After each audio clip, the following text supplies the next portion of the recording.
Hello, Eric S. South here. Today I want to discuss the second pillar of my campaign, protect the unborn. We have, going through the State House, a constitutional amendment to protect the unborn. I support this action.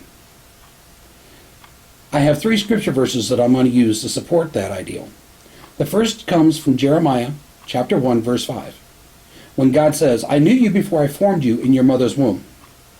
Before you were born, I set you apart and appointed you as a prophet to the nations. In Psalms 139, verse 16, it reads, God, your eyes saw my unformed body. All the days ordained for me were written in your book before one came to be. The way I understand this passage is that God had written our lives out in a book before he formed the world.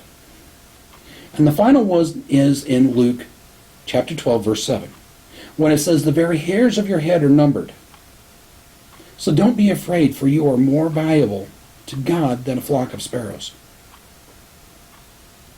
That to me says that all life is valuable. And that's why I support the constitutional amendment to protect the unborn.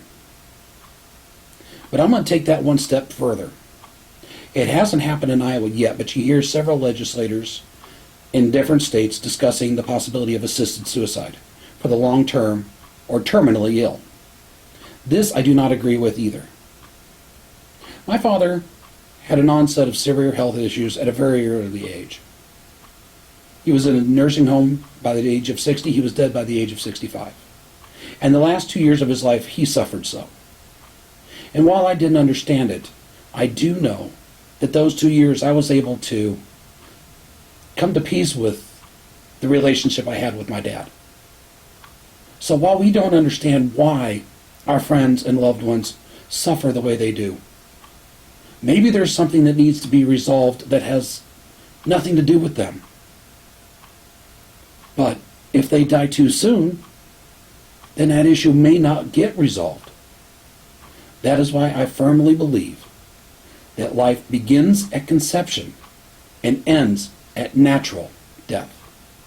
If you agree with me, then please vote for me. Eric S. South. South in the House, back to basics. If you have any questions, comments, or concerns, please feel free to email me at southinthehouse@gmail.com, and please visit my website, southinthehouse.com. Until next time, stay healthy and be blessed.